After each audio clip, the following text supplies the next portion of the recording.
Nelson Piquet was leading the 1982 German Grand Prix while carrying the title, pressure, and the expectations of a works BMW turbo engine right in front of BMW's own people.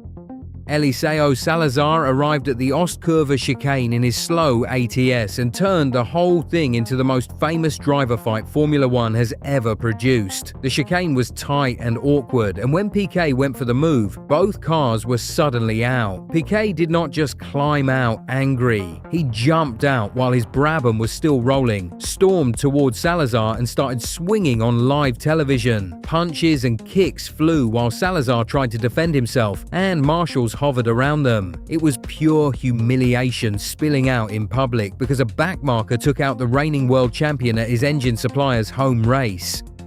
Most Formula One arguments become famous through words like the politics of Ayrton Senna and Alain Prost, but Piquet and Salazar had something brutally simple. The leader got taken out, climbed out of his broken car, and physically attacked the man who did it. The strange twist came later when BMW engineer Paul Roche inspected the Brabham's engine and found a piston skirt starting to crack. The engine was close to failing anyway. If Salazar had not hit him, Piquet might have kept leading just long enough for the engine to explode in front of the home crowd. Piquet later called Salazar to apologize and joked that the crash actually saved him from an embarrassing retirement. But the apology never erased the image of Piquet marching across the tarmac with his fury loaded, while Formula One suddenly looked less like a polished world championship and more like two furious men settling it beside broken cars. That scene at Hockenheim became legendary because it was raw, public, physical, and tied to real championship pressure. That same year at the Canadian Grand Prix in Montreal, Chico Serra believed Raoul Boesel ruined his final qualifying lap. This was not a polished Paddock disagreement or a driver giving a spicy quote. Serra thought Boesel moved in front of him and broke the rhythm of the lap, taking away one of his last proper chances to improve on the grid. For drivers in weaker cars back then, qualifying decided whether your race had any oxygen at all. Serra read the block as deliberate. He believed a fellow Brazilian, a man trying to survive in the exact same brutal world, had blocked him when it mattered most. Serra stormed over after the session. The helmets came off, the shouting got close, and then it tipped straight into grappling and pulling. Two Brazilian Formula One drivers were throwing proper punches in full view of the pit lane. This fight stands out because neither driver was a championship giant. They were midfield hopefuls fighting for tiny margins of survival where one blocked lap felt like someone kicked your entire weekend into the bin. Qualifying at the Gilles Villeneuve circuit requires commitment and flow because the walls are close and the pressure is high. There was no corporate language or calm review of the data. It was just a furious driver confronting the man he blamed, and the whole thing collapsing into a short-range, ugly fight. Backmarkers are sometimes more desperate because they are judged by tiny flashes of success. Lose that one clean run, and you might lose the only proof you had that weekend. The Montreal pit lane pressure cooker gave them nowhere to hide, turning one ruined lap into a physical release of everything sitting underneath. Formula One drivers used to settle things face to face, and sometimes that meant pure chaos. During the 1987 Belgian Grand Prix at Spa-Francorchamps, Nigel Mansell came up to lap Ayrton Senna through the terrifying high-speed section around Eau Rouge. The two cars touched, Mansell spun off, and his race was ruined. Mansell did not cool down or wait for journalists. He marched straight into the Lotus garage, still boiling with rage in his race suit. Mechanics instantly realized this was going somewhere ugly. Mansell grabbed Senna almost immediately, pushing him backward into the wall with hands on his overalls. Senna later described Mansell yanking upward hard enough that the zip tightened around his neck. Senna said, "When a man holds you round the throat, I do not think that he has come to apologize."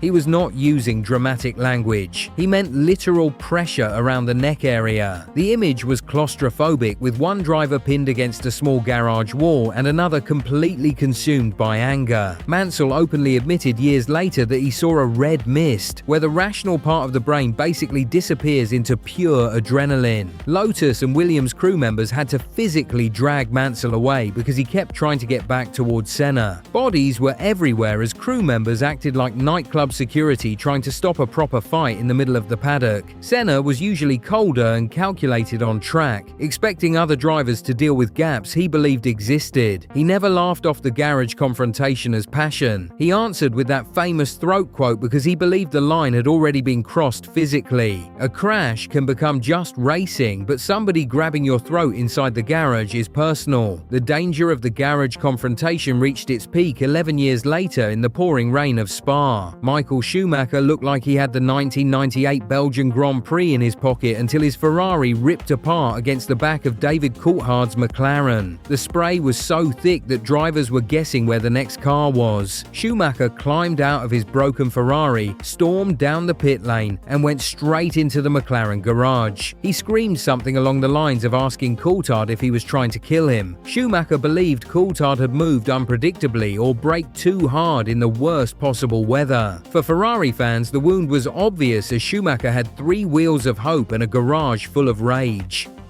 Coulthard did the wisest thing possible and kept his helmet on. By staying physically protected, Coulthard prevented 2 men from standing face to face with no barrier. Schumacher was exposed and furious while Coulthard remained covered and guarded. Mechanics from both sides rushed in to turn the temperature down before someone did something stupid. Coulthard told the stewards he had not touched the brake pedal and the telemetry backed him up. The official version smoothed the incident over as bad visibility and bad timing. But years later, Coulthard admitted that although he did not brake, he did lift on the racing line. Lifting on the racing line inside a blind cloud changes the closing speed completely. Schumacher was tucked into a blind pocket of water, and suddenly the McLaren was not where its speed suggested it would be. Coulthard's confession validated the core of Schumacher's rage. The stewards flattened the issue into a brake question, which protected Coulthard and made Schumacher look unstable.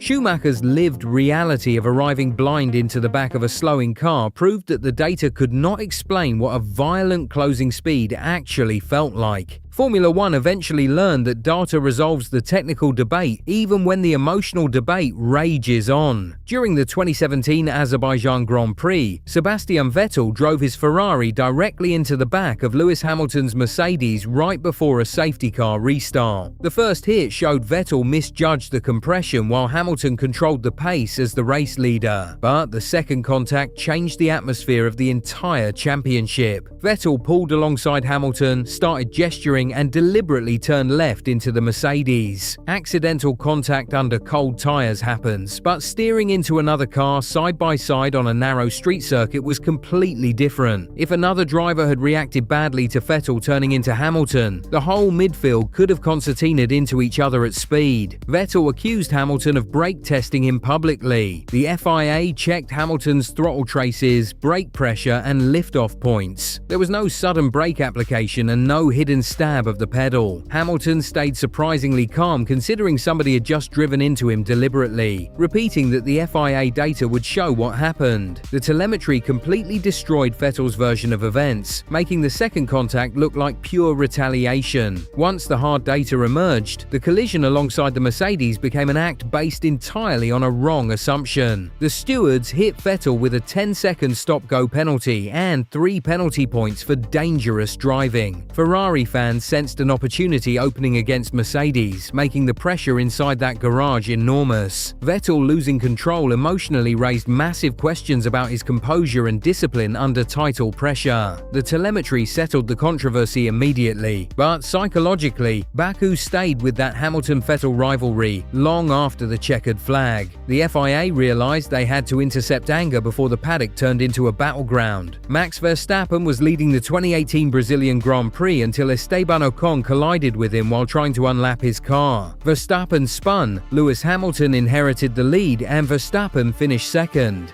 Drivers carry that kind of rage straight from the cockpit into the paddock. The weighing room camera caught Verstappen walking straight toward Ocon, who was still standing on the scales. Verstappen did not debate. He put both hands into Ocon's chest and shoved him backwards 3 separate times. The stewards punished Verstappen with 2 days of public service because he pushed or hit Ocon forcefully in an FIA-controlled area. The FIA could not pretend it was just racing once physical contact happened off the track in front of the cameras. cameras. If they let that slide, the next driver thinks he can do the exact same thing. Anger is completely normal in Formula One, and drivers scream on the radio or ignore interviews constantly. But the stewards drew a simple boundary. Shout or confront if you want, but do not put your hands on another driver. Half the room saw fire while the other half saw recklessness. The punishment almost made the story bigger because doing FIA homework felt like school detention for a fearless Formula One driver. Verstappen actually fulfilled part of his duty by attending a Formula E event, which gave fans the perfect punchline. 3 separate pushes made it look less like a reflex and more like Verstappen continuing the confrontation. Ocon stood there and took the contact, letting the cameras do the rest. The FIA tried to land somewhere in the middle by punishing the post-race line crossing without destroying him for feeling wronged. Piquet put his hands on Salazar and Schumacher stormed into the McLaren garage, teaching the FIA that angry drivers cannot be left to find each other. The dangerous moment is often 30 seconds after the crash when a driver climbs out with nobody standing between him and the person he blames. Modern Formula One learned to remove the free walk from the car to the corridor, guiding the driver straight into a controlled area. The sport intercepts the anger by getting officials and stewards to absorb the argument first. Parc Fermé is watched. Pit lane movement is heavily controlled and team areas are not open battlefields. The FIA wants rage to become paperwork because paperwork does not shove someone in front of global cameras. Verstappen shoving Ocon proved the old temper is still alive, but the system now tries to stop the first meeting from becoming the real headline. The old paddock gave drivers the physical space to explode, while the modern paddock provides strict procedure. A top driver running into another team's garage today would instantly become a global safety and public relations disaster. The stewards' room acts as the pressure valve where telemetry and onboard video replace shouting and physical intimidation. The spark happens through eye contact after an impact or near a garage doorway when a championship is slipping away. The FIA kills that spark early by separating the drivers, processing them, and punishing through the book. The cars will always touch and the fan bases will go to war all night. But the moment the helmets come off, the FIA wants distance, closed doors, and a written decision. The modern paddock grabs the anger by the shoulders before it ever reaches the garage.